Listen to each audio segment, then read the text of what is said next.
Hello everybody, welcome back to today's video. Today we're going to be taking a look at these. So, not much use in a box really. We're going to be installing, if I can get them out of the bag, these.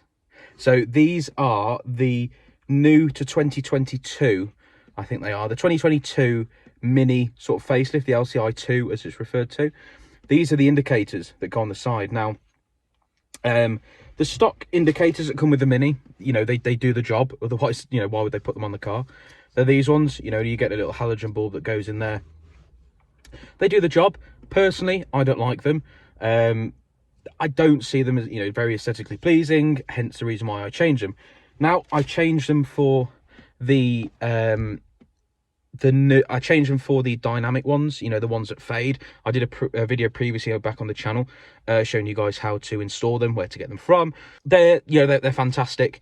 They brought out the first generation, which had less LEDs in there, that had the single sort of faceplate on them. And then they brought out the second generation of them, which had more LEDs, were more reliable, and it had the interchangeable faceplate on them as well. So you could pull off the faceplate and put your own on. Which is fantastic, you know, really good. You know, it sort of seems that sort of area in Minis, the F56 especially, is sort of, hasn't, you know, nothing's ever been changed with it. You know, since 2014 through to, you know, the 2021 cars, you know, such as the GP, they stuck with the halogen ones. So, you know, with Mini's sort of progression to making all of the lights LED, that really was one of the last things to do, apart from the fog lights. And they've finally done it. So these are the indicators. They're not dynamic, but you've just got one long sort of LED strip there. What I like about the LED is they're just instant on and instant off. With halogen, you know, they pulse, but they fade. It's sort of like fade. I don't like that. I will eventually be doing the indicator bulbs in the front lights. I'll change them to LED at some point. Yes, so this is them. The rear of them is slightly different. You've actually now got a sort of like a rubber gasket which sort of goes around the full face of the... I'll tell you what, I'm going to turn the camera around. So this is the new indicator. Excuse the dust. I haven't cleaned the car in ages, to be fair. I haven't really needed to go out in it. But anyway, so this is the indicator. You've got your markings on there which sort of, as far as I'm aware, confirm that they are MOT compliant, you know, which is nice. You've got your S sort of logo there, which is chrome. I'm gonna have a word with Stroke Custom Parts, see if they can do anything about that. So that's the front. The JCW pattern on here is sort of a bit more defined, like 3D, as opposed to the Cooper S.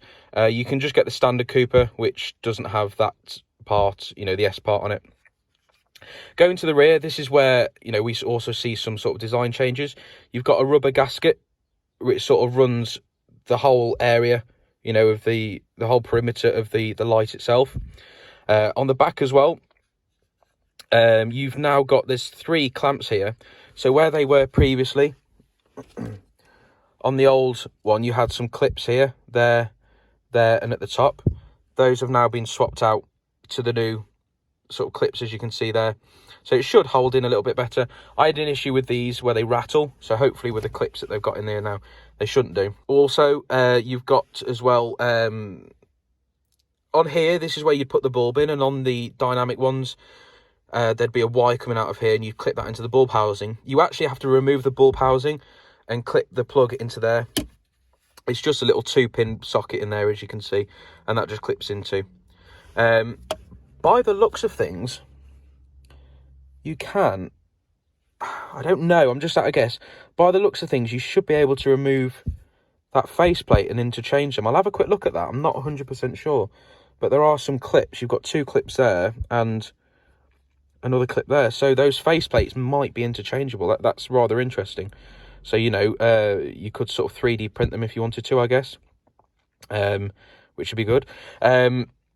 Yeah, so as far as I'm aware, you don't need to code them in. Obviously, only time will tell. I'll get them on the car and we'll soon find out if they need coding or not. But yeah, look at them. They're fantastic. So yeah, we're going to get them installed on the Mini and I'll show you the process. Right, and to get the stock ones off, super simple. Just pry up from the bottom.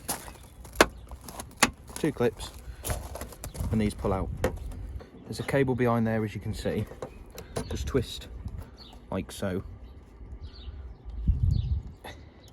Pull out the washer, well, pull out the socket, unplug these. If you had the OEM ones in there, there'd be a bulb in there, so just remove the bulb.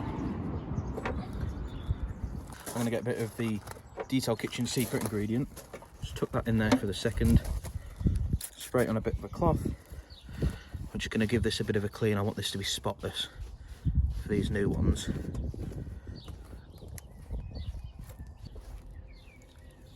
Right then, now we've given that a wipe, we have to take the socket.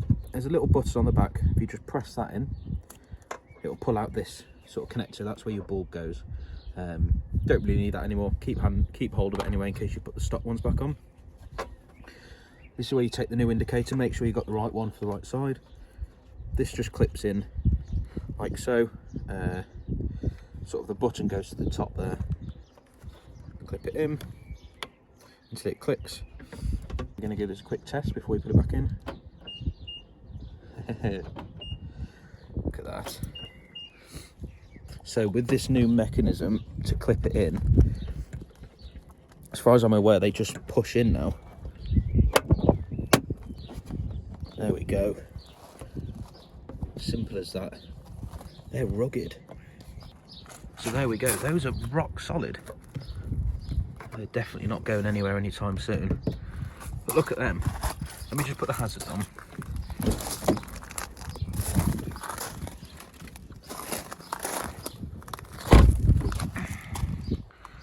Look at them, fantastic. Absolutely no coding needed either, which I'm quite surprised at, considering the old ones, the original ones were LED. Considering the original ones were halogen. These don't need any coding, which is fantastic. I like them. Sort of bringing that sort of BMW styling over. Really good. So I'm just going to quickly get onto the other one now. Right then, so let's get this side off again.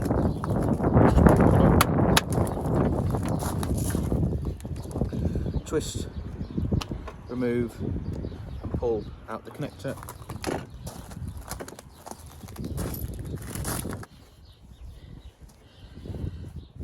There we go.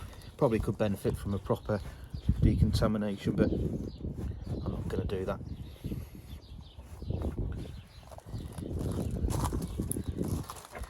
Okay, and again, we're going to take the clip here, press and pull.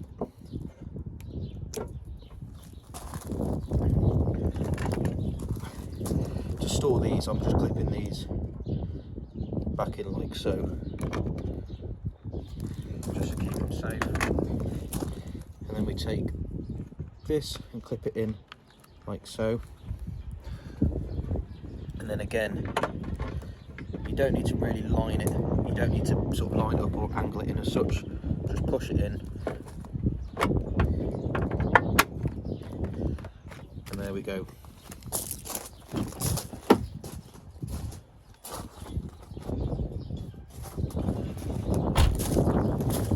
There we have it. Fantastic. Super impressed with them. As you can see, none of the indicators are flashing quick. There we go, they don't need coding. And if we turn on the ignition, there's no warnings on the dash identifying that, you know, if there's a bulb out or anything like that, which is a common problem with LEDs because they draw less current. The car thinks that there's a sort of a bulb blown. But look at them, they're fantastic. Again, I'm going to do the front ones at some point, but nah, I'm happy that I've had these done. But they look brighter from the rear than they do the front. But I think that's just the way that the reflector is in there. But anyway, look at them. Oh.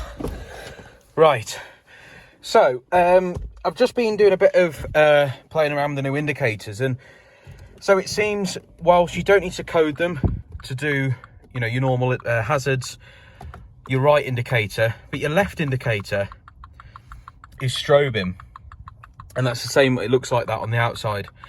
So I'm not sure why it's just the right one that doesn't, but the left does. But that means, unfortunately, these aren't as plug and play as I'd have sort of anticipated them being. We are going to have to crack out the old Bimmercode reader, pop it in here, like so. There we go. Right, I'm going to flip the camera around and we're going to get connected to the iPad.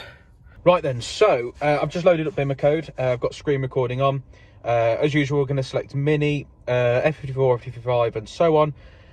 So yeah, we're just loading up Bimmercode, 64%, 68 now. And once we're in, we're going to have to go into the body domain controller. And then in there, we're going to have to locate the turn signal mirror. So on the BMWs, they don't actually have the indicators like us, Mini owners have. Theirs are actually in the mirror. So here we go. So we're going to go to body domain controller. It's just going to do its quick. It's going to just check for the codes, what we can do.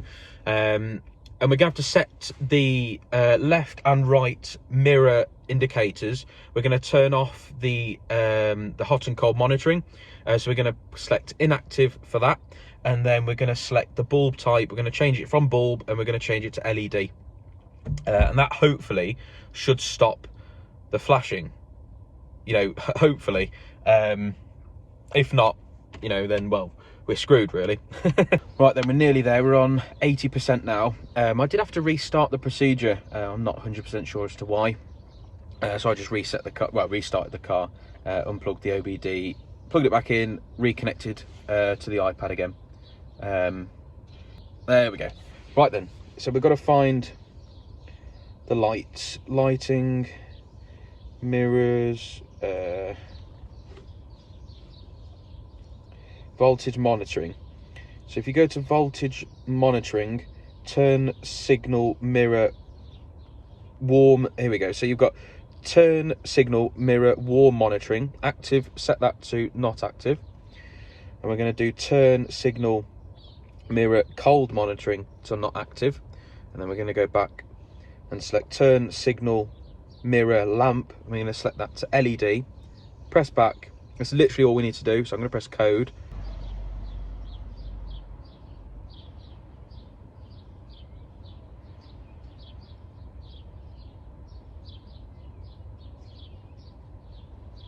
Okay, so it's doing something this time. So it's finishing coding, restarting the ECU. There we go. So we've got a light error on there, which is gone now. Restarting ECU. Hopefully, all being well. It's a bit of a light glare there. Hopefully, all being well. Here we go. Cleaning errors. Coding successful. So, hopefully, I'm just going to double check. Yeah, warm monitoring's off, cold monitoring's off, and we're set to LED. So, hopefully, I'm going to flip this camera around and we're going to give it a go. Right then, so I'm just going to turn off the car, turn it back on. So before we could do, the right one would work, hazards would work, but the left wouldn't. So let's give this a go. There we go. Just going to double check that they actually work on the outside.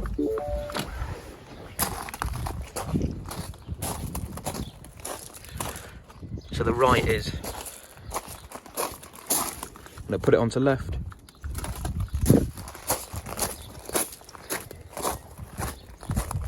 And the left is too. Fab. Now, just to be sure, I'm going to start the car up. I'm going to do this one more time. So they work, right works, and the problem was the left.